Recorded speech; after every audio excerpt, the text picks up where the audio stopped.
الحمد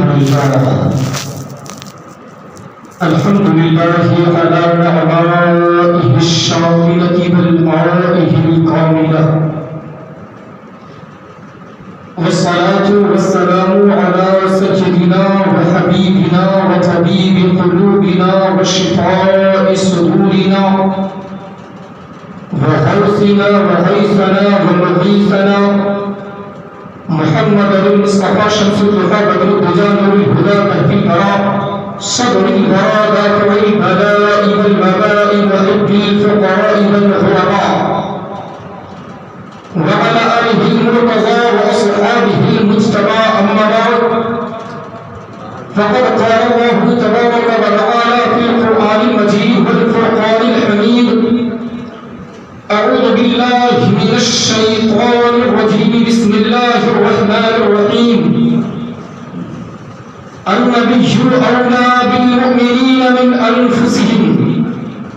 صدق الله مولانا العظيم وصدق رسوله النبي الأمين النبي الوعيد الكريم، ونحن على ذلك لمن الشاهدين والشاكرين، والحمد لله رب العالمين.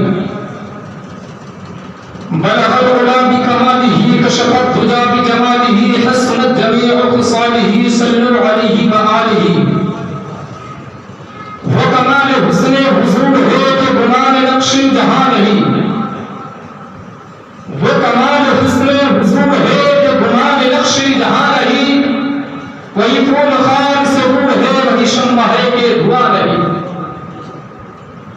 وہی لامکا کے مکی ہوئے، سر عرش تخت نشی ہوئے، وہی لامکا کے مکی ہوئے، سر عرش تخت نشی ہوئے. وہ نبی ہے جن کی ہے یہ مکان، وہ خدا ہے جس کا مکان. اور کروں تیرے نام پہ جاں فدا،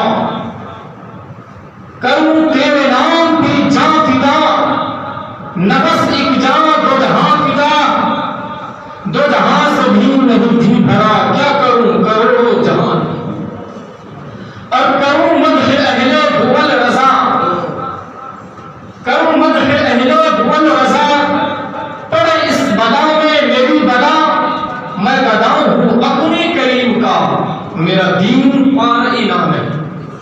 میں گدا ہوں اپنے کریم کا، میرا دین پار انعام ہے. محترم حضرات، میں پہلی دفعہ آپ کی بارگاہ محبت میں حاضر ہوا. مجھے معلوم نہیں کہ آپ کس طرح کی تقریر کو سننا پسند کرتے ہیں، لیکن پھر بھی میں کوشش کروں گا کہ دین کی جو باتیں ہیں وہ آپ کی سماعتوں کے حوالے کروں. جیسا کہ ہمارے اسلاف کا طریقہ رہا ہے، بزرگوں کا طریقہ رہا ہے کہ کچھ سننے سے پہلے، سنانے سے پہلے، بیان کرنے سے پہلے اپنے نبی پاک کی بارگاہ میں محبت سے درود پاک پڑھا کرتے تھے. انہی کے طریقے پہ عمل کرتے ہوئے ہم بھی نبی پاک کی بارگاہ میں محبت سے درود پاک پڑھیں گے. پڑھیں درود پاک. اللہم صلی علی سیدنا مولانا محمد وآلہ صلی علیہ وسلم علیہ یا رسول اللہ صلی اللہ علیہ وسلم. محترم حضرات، ہم لوگ وہ خوش نصیب انسان ہیں جنہوں نے اس بار جشن عید میلاد النبی منانے کا شرف حاصل کیا ہے. جیسے کہ حالات ہیں، پچھلے سال بھی بہت سارے لوگ یہ سوچ رہے ہوں گے کہ کاش اگر ہم اگلے سال زندہ رہے تو جشن عید میلاد النبی منائیں گے. اور اسی سوچ کے ساتھ اس کرونا کال میں بہت سارے لوگ اس دنیا سے چلے گئے، اور اللہ تعالیٰ نے ہمیں اب تک زندہ رکھا، جس کی وجہ سے ہم نے جشن عید میلاد النبی کا انعقاد کیا اور بخوشی منایا. جیسے ہی ماہ ربیع الاول کا چاند نکلتا ہے، ہر ایک انسان کے اندر خوشی کی لہر چھا جاتی ہے. بچے بچے جھومنے لگتے ہیں، چرخوں پر خوشیاں مناتے ہیں. یہ سمندر کا پانی بھی خوشیاں منا رہا ہے، یہ پہاڑ بھی خوشیاں مناتا ہے، دنیا کی ہر مخلوق خوشیاں مناتی ہے. لیکن اسی زمین کے اوپر اور اسی آسمان کے نیچے خدا کی ایک ایسی مخلوق ہے جو رونا شروع کر دیتی ہے. ایک طرف ساری مخلوق خوشیاں منا رہی ہے اور ایک طرف ایک ایسی مخلوق ہے جو رو رہی ہے. وہ کون ہے مخلوق؟ نبی کی آمد میں بچے بچے خوشی منا رہے ہیں، چرندے پرند خوشیاں منا رہے ہیں، سمندر کا پانی بھی خوشیاں منا رہا ہے، یہ پہاڑ دشت جبل ساری چیزیں خوشیاں منا رہی ہے. لیکن اسی زمین کے اوپر اسی آسمان کے نیچے خدا کی ایک ایسی مخلوق بھی ہے کہ نبی کی آمد کی وجہ سے رو رہی ہے. وہ کون ہے معلوم ہے؟ ابلیس. ابلیس. یہاں پہ ایک بات بتانا چاہوں کہ ابلیس ہمیشہ روتا رہتا ہے. جب بھی کوئی بندہ نماز پڑھتا ہے، خدا کی عبادت کرتا ہے، ابلیس بھٹکانے کی کوشش کرتا ہے. جب وہ بندہ نہیں بھٹکتا ہے، نماز کی طرف چل دیتا ہے، نماز پڑھنے کے لیے جیسے ہی کھڑا ہوتا ہے شیطان رونے لگتا ہے. جیسے ہی بندہ نیک کام کا ارادہ کرتا ہے، شیطان بھی اپنے کام کے لیے نکل جاتا ہے، شیطان بھٹکانا شروع کرتا ہے. لیکن بندہ مومن بھٹکتا نہیں، خدا کی عبادت میں مشغول ہو جاتا ہے. اب شیطان کو پریشانی ہوتی ہے، شیطان رونا شروع کر دیتا ہے. تو شیطان بھی تو روتا ہمیشہ ہے، لیکن شیطان نے اپنی پوری زندگی میں 4 مرتبہ بے تحاشا رویا، خوب رویا، دہانے مار مار کر رویا. کب 4 مرتبہ خوب رویا؟ پہلی مرتبہ جب اللہ تعالیٰ نے جب حکم دیا کہ نہیں فرشتوں آدم کو سجدہ کرو، ساری فرشتوں نے سجدہ کیا، ابلیس نے انکار کیا، تو اللہ تعالیٰ نے اسے ملعون قرار دیا، لعنت بھیجا. جیسے ہی اللہ تعالیٰ نے ابلیس کو ملعون قرار دیا، رونا شروع کر دیا، بے تحاشا رویا. دوسری مرتبہ جب اللہ تعالیٰ نے اسے جنت سے نکال کر زمین کی طرف پھینک دیا، تب رویا، خوب رویا، بے تحاشا رویا. تیسری مرتبہ جب سورہ فاتحہ کا نزول ہوا، جس کو ہم نماز کے اندر پڑھتے ہیں الحمدللہ رب العالمین الرحمن الرحیم، جب اس سورہ فاتحہ کا نزول ہوا تو شیطان خوب رویا، دہاڑے مار مار کر رویا. چوتھی بار بے تحاشا رو رہا ہے، خوب رو رہا ہے، دہاڑے مار مار کر رو رہا ہے. کبھی اپنے سینے پر پیٹ رہا ہے، کبھی اپنے بال کو نوچ رہا ہے، اور ہائے ہائے کی صدا لگا کر ابلیس رو رہا ہے. تو ابلیس کے چیلوں نے، ابلیس کے شاگردوں نے پوچھا کہ اے ابلیس، رو کیوں رہے ہو؟ وجہ کیا ہے؟ ویسے روتے تو تم ہمیشہ ہو، لیکن آج اتنا رونے کی وجہ کیا ہے؟ بے تحاشا رونے کی وجہ کیا ہے؟ اپنے بال کو نوچ نوچ کر رونے کی وجہ کیا ہے؟ اپنے سینے پہ مار مار کر رونے کی وجہ کیا ہے؟ اپنے بال کو کھینچ کھینچ کر رونے کی وجہ کیا ہے؟ تو ابلیس نے کہا کہ ایسی کوئی وجہ نہیں ہے جس کی وجہ سے میں رو رہا ہوں. چیلوں نے کہا کہ ضرور کوئی وجہ ہوگی، ویسے تو آپ روتے ہمیشہ ہے، لیکن آپ اتنا رونے کی وجہ کیا ہے؟ ابلیس کہتا ہے کہ ہاں، اگر وجہ جاننا چاہو گے تو سنو. آج اس زمین کے اوپر ایک بچہ پیدا ہوا ہے جس کی وجہ سے میں رو رہا ہوں. اب چیلوں نے کہا کہ ایک بچہ پیدا ہوا جس کی وجہ سے رو رہا. بچہ تو ہر روز پیدا ہوتے، ہزاروں کروڑوں اس زمین کے اوپر بچے پیدا ہوتے، لیکن آج سے پہلے کبھی آپ کو اس طرح روتے ہوئے نہیں دیکھا. بچے ہر روز پیدا ہو رہے ہیں، ہزاروں کی تعداد میں، لاکھوں کی تعداد میں، کروڑوں کی تعداد میں، لیکن اتنا روتے ہوئے کبھی نہیں دیکھا. آج وجہ کیا ہے رونے کی؟ کہ ہاں، مکے کی سرزمین پہ ایک بچہ پیدا ہوا ہے. ابلیس نے کہا مکے کی سرزمین پہ تو ہزاروں پیدا ہوتے، کیا کسی سردار کے گھر میں بچہ پیدا ہوا؟ کیا کسی بادشاہ کے گھر میں بچہ پیدا ہوا ہے؟ کسی پی ایم کے گھر میں بچہ پیدا ہوا ہے؟ کسی سی ایم کے گھر میں بچہ پیدا ہوا ہے؟ کسی سردار کے گھر میں بچہ پیدا ہوا ہے؟ تو ابلیس نے کہا نہیں، آج جو مکے کی سرزمین پہ بچہ پیدا ہوا ہے وہ کسی پی ایم کے گھر میں پیدا نہیں ہوا ہے، کسی سی ایم کے گھر میں پیدا نہیں ہوا ہے، کسی بادشاہ کے گھر میں پیدا نہیں ہوا ہے، کسی راجا کے گھر میں پیدا نہیں ہوا ہے. آج مکے کی سرزمین پر بچہ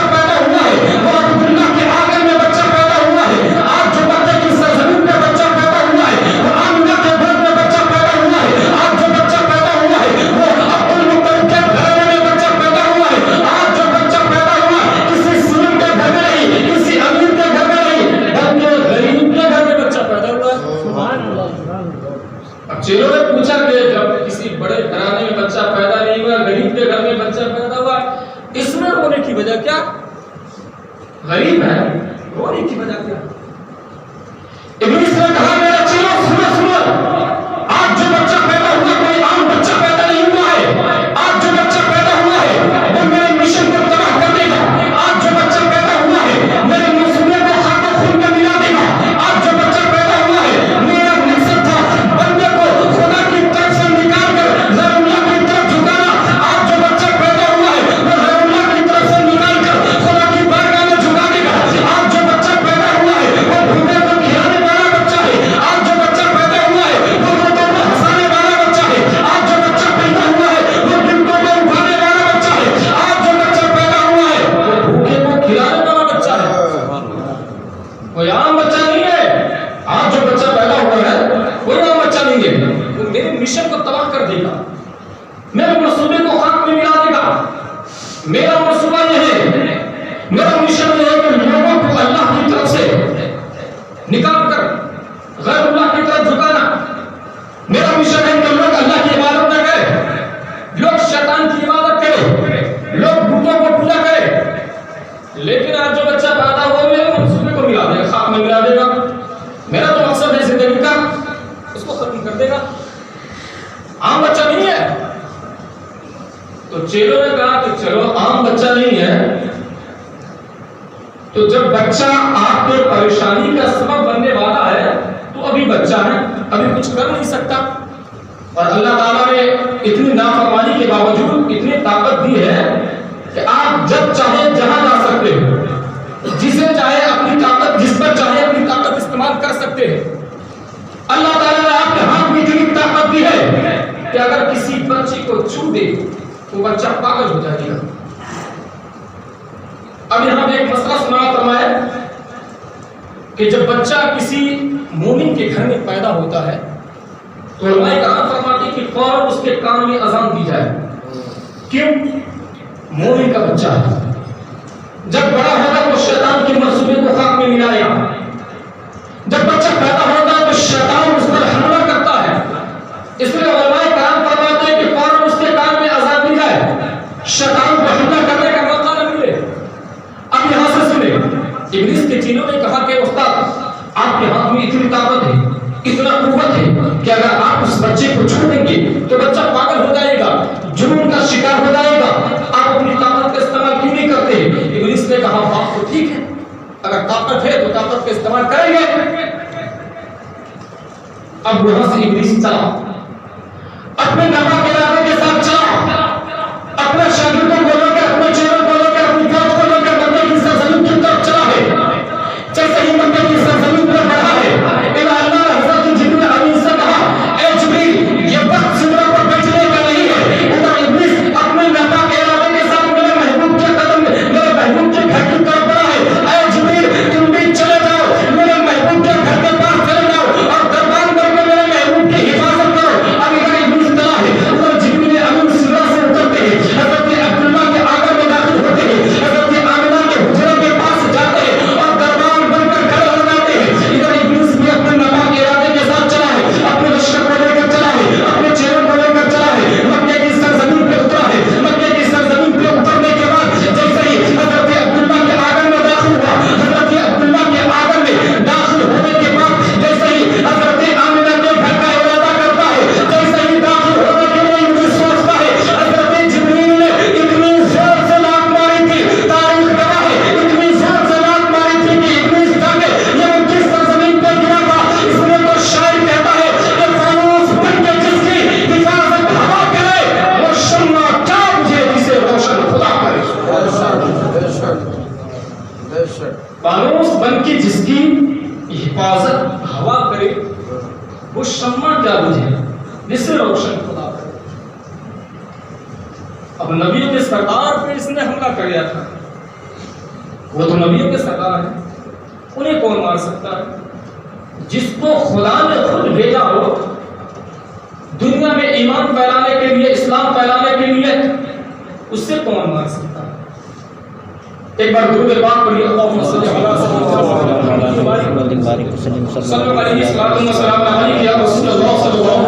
وسلم۔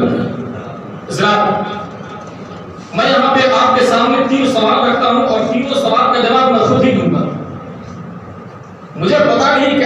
پتا ہے کہ نہیں، لیکن میں خود ہی جواب دینے کی کوشش کروں گا۔ سب سے پہلے اللہ تعالیٰ نے اپنے نبی کو کہاں پیدا کیا؟ کون سے ملک میں، کون سی جگہ پہ؟ مکے کی سرزمین پہ۔ اور اللہ تعالیٰ نے نبی کو، ہمارے نبی کو ظاہری طور پہ آج سے 1450 سال پہلے پیدا کیا ہے، لیکن باطنی طور پہ ساری دنیا سے پہلے پیدا کیا ہے کہ نہیں؟ اب پہلا سوال کا جواب میں دینے کی کوشش کر رہا ہوں کہ اللہ تعالیٰ نے نبی کو مکے میں پیدا کیا، وجہ کیا تھی؟ اب ہر ایک مسلمان کی یہ خواہش ہے کہ کاش نبی اگر ہندوستان میں پیدا ہوتے تو کتنا اچھا رہتا۔ ویزا کی ضرورت نہیں پڑتی، پاسپورٹ بنانے کی ضرورت نہیں پڑتی، زیادہ مال خرچ کرنے کی ضرورت نہیں پڑتی۔ ہر ایک مسلمان کی خواہش ہے کہ نبی ہمارے علاقے میں پیدا ہوتے، کتنا اچھا ہوتا۔ ہندوستان والے یہی سوچ رہے ہیں کہ نبی ہمارے علاقے میں پیدا ہوتا تو اچھا ہوتا۔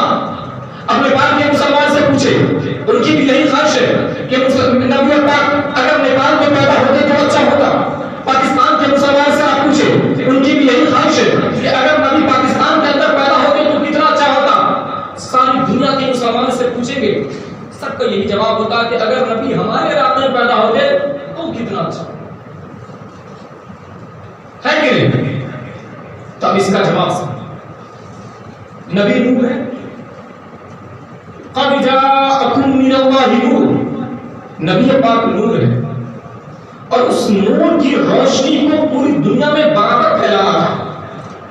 اب اس کو سمجھنے سے پہلے ایک بات سمجھے، ایک گھر ہے، اس گھر میں اگر آپ ایک چراغ جلاتے ہیں اور اس چراغ کو کسی ایک کونے میں رکھتے ہیں تو اس چراغ کی روشنی پورے گھر میں برابر نہیں پھیلے گی، پھیلے گی نہیں پھیلے گی۔ ایک چراغ کو جلا کر آپ گھر کے کسی ایک کونے میں رکھتے ہیں تو اس کی روشنی پورے گھر میں برابر نہیں پھیلے گی۔ اب نبی پاک کو کسی ایک کونے میں پیدا کرتے اس کی روشنی برابر۔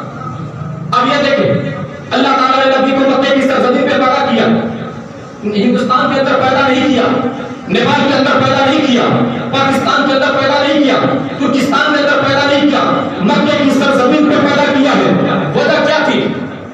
وجہ یہ تھی کہ جب آپ پوری دنیا کا نقشہ ملاحظہ فرمائیں گے اور پوری دنیا کا جب کیندر سینٹر ڈھونڈیں گے تو وہ مکہ کی سرزمین ہے۔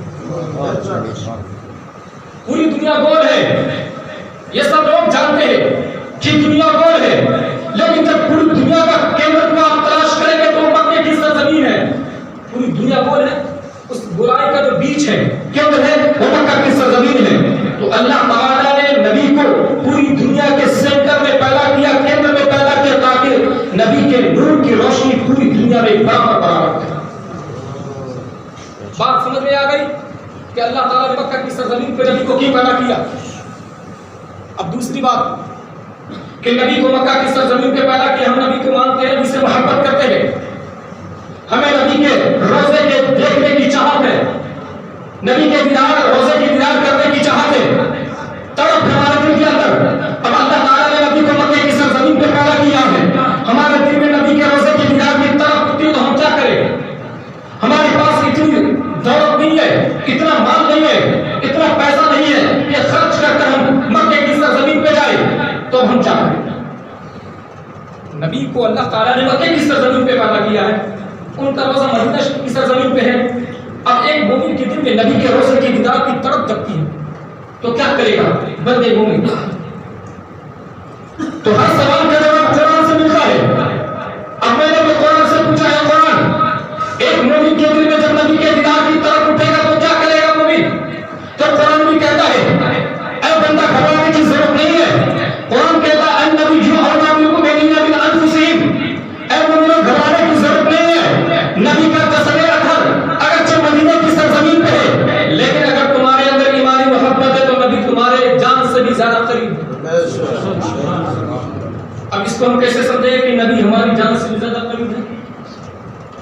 اگر قریب ہے تو پھر ہمیں احساس کیوں نہیں ہوتا؟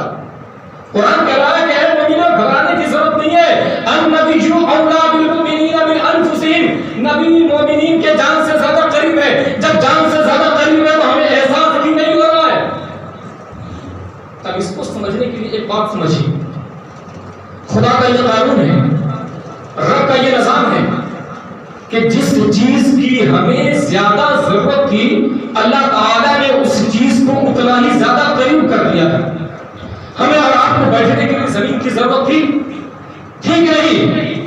تو اللہ تعالیٰ نے اس زمین کو ہمارے سر کے اوپر پیدا نہیں کیا، ہمارے قدموں کے نیچے بچھا دیا ہے.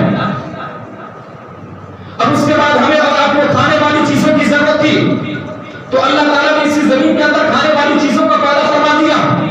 اس کے بعد ہمیں پانی کی ضرورت تھی، اگر پانی نہ ملے تو انسان پیاس کی شدت کی وجہ سے تڑپ تڑپ کر مر جائے، تو پانی کی زیادہ ضرورت تھی تو اللہ تعالیٰ نے پانی کو اسی زمین کے اندر پیدا فرما دیا. اب اس کے بعد ایک ایسی چیز جو زمین سے بھی زیادہ اہم ہے، جو پانی سے بھی زیادہ اہم ہے، جو غذا سے بھی زیادہ اہم ہے، وہ چیز ہوا ہے. ہوا، اگر ہوا ایک سیکنڈ کے لیے رک جائے تو انسان سب کا سب مر جائے.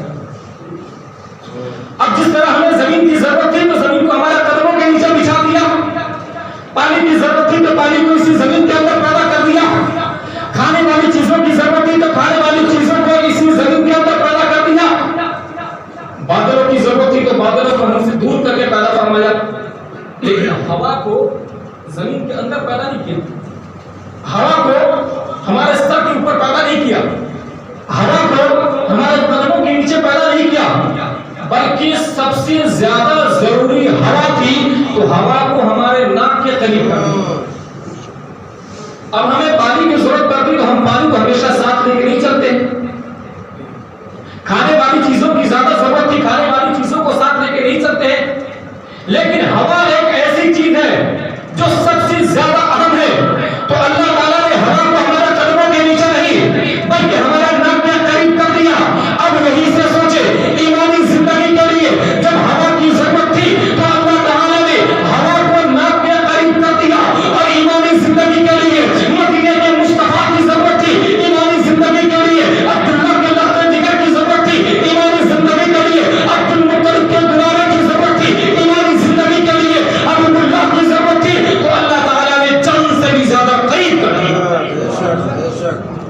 انسانی زندگی کے لیے ہوا کی ضرورت تھی تو ہوا کو ناک کے قریب کر دیا، اور ایمانی زندگی کے لیے مصطفیٰ کی ضرورت تھی تو مصطفیٰ کو جان سے زیادہ قریب کر دیا. اب بس جس قدر ہمارا ایمان بڑھتا جائے گا ہم نبی کو محسوس کرتے جائیں گے اپنے اندر. اب جب انسان کی زندگی سے ہوا دور ہو جاتی ہے، ہوا دور ہو جاتی ہے تو انسان بے جان ہو جاتا ہے. لیکن جب انسان کی زندگی سے مصطفیٰ دور ہوتے تو انسان بے ایمان ہو جاتا. حق ہے کہ نہیں؟ جب انسان کی زندگی سے ہوا ختم ہو جاتی ہے، ہوا دور ہو جاتی ہے تو انسان بے جان مردہ بے جان ہو جاتا ہے. لیکن جب انسان کی زندگی سے مدینے کے مصطفیٰ دور ہوتے ہیں تو انسان بے ایمان ہو جاتا ہے. اس لیے اگر مومن بننا چاہتے ہو تو مصطفیٰ کو جان سے زیادہ قریب مانو. اگر سچے مسلمان بننا چاہتے ہو تو مصطفیٰ کو سینے میں بسا کر رکھو، ورنہ جس طرح تم ہوا سے دور ہوگے تو بے جان ہو جاؤ گے، اگر مصطفیٰ سے دور ہوگے تو بے ایمان ہو جاؤ گے. ذرا جتنا وقت دیا گیا تھا میں اس کے اندر اپنی گفتگو کو ختم کرنے جا رہا ہوں. اگر گفتگو لمبی کرے تو بہت سارے سوالوں کا جواب باقی ہے، لیکن وقت کے اندر انشاءاللہ کبھی موقع ملا زندگی میں تو اس طریقے کے اور بہت سارے سوالات ہیں جس کا حل باقی ہے. میں اپنی گفتگو کو انہی چند لمحوں میں ختم کرنے جا رہا ہوں. سب مل کر پڑھیں استغفر اللہ ربی من کل ذنب واتوب الیہ لا الہ الا اللہ محمد رسول اللہ صلی اللہ علیہ وسلم. السلام علیکم ورحمۃ اللہ.